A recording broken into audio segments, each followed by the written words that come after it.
अरविंद केजरीवाल आजकल हर दिन कोई ना कोई सरप्राइज दे रहे हैं। कुछ ना कुछ ऐसा करते हैं जो चौंका देता है और आज भी कुछ ऐसा ही किया।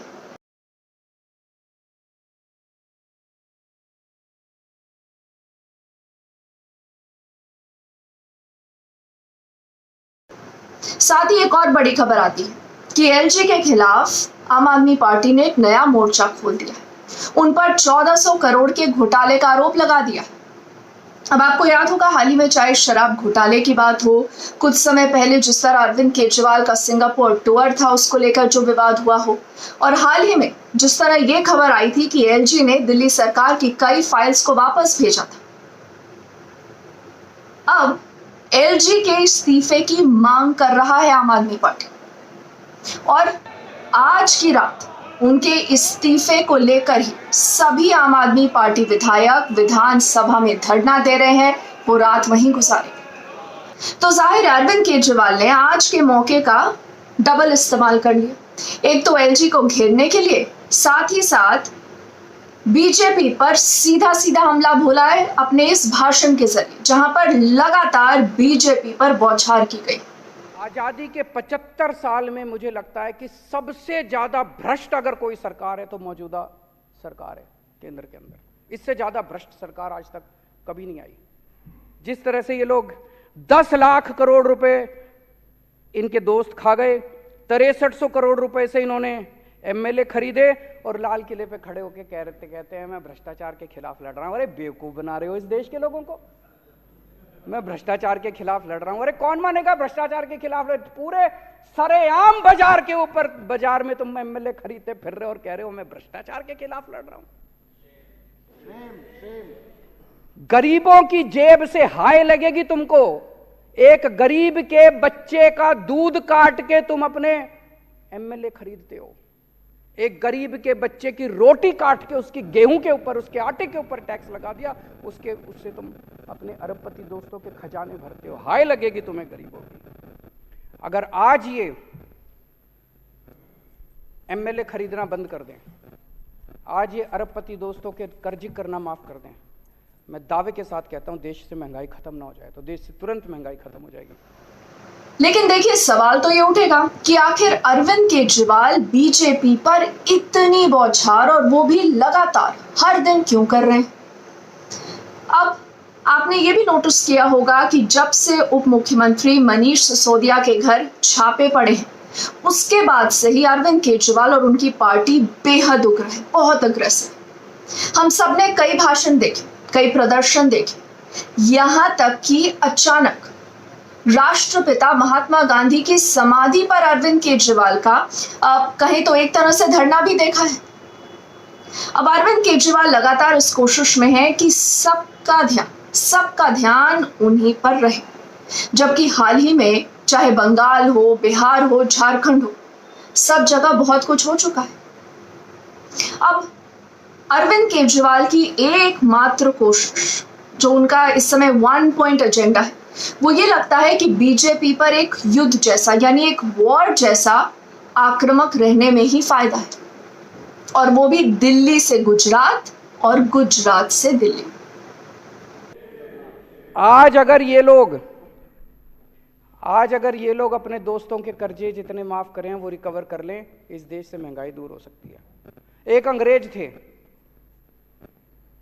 अंग्रेज हमारे देश से, आपने पिक्चरें देखी होगी, वो कौन सी वाली थी, लगान, और भी इस तरह की कई पिक्चरें आई जिसमें कोड़े मार मार के लगान ले रहे हैं लोगों से।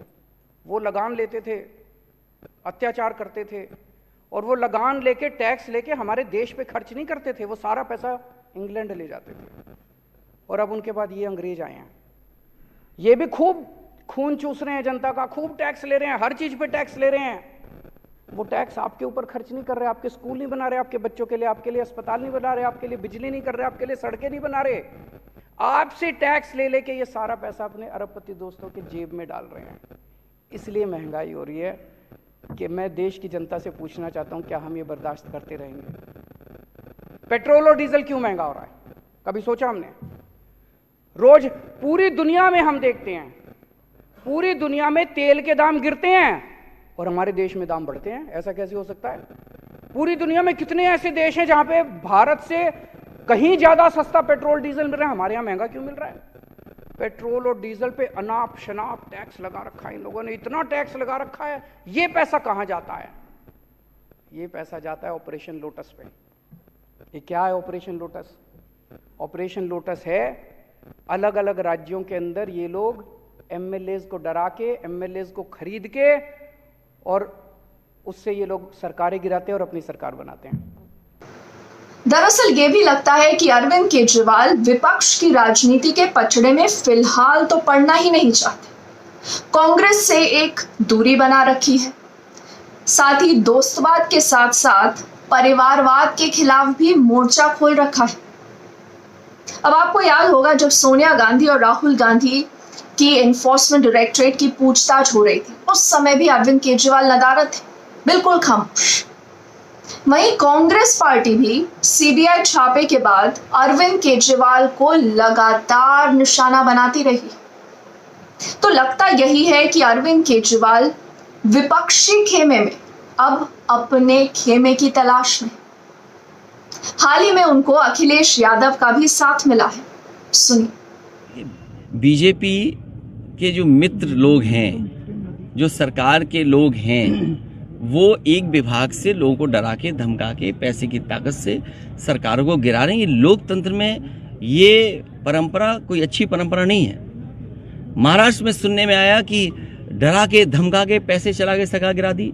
अभी दिल्ली की बात सुनने में आ रही है कि बीजेपी ने कुछ पैसा रखा हुआ है, 800 करोड़ रुपए पैसे रखे हुए हैं।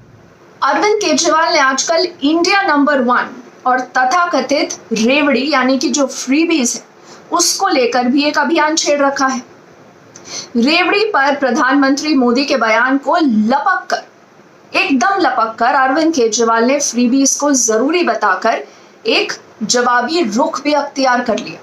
अभी हम देख रहे थे इन्होंने नौटंकी करी पिछले 15-20 दिन में, शराब में पैसा खा लिया, शराब में पैसा खा लिया, शराब में पैसा खा लिया। हम 10 बार पूछ लिए भाई रेड मारी थी, रेड में क्या निकला? ढीला नहीं निकला, रेड में कुछ नहीं निकला इनका। अब आज से ऊपर से ऑर्डर आया भाई अब शराब पे बात नहीं करनी।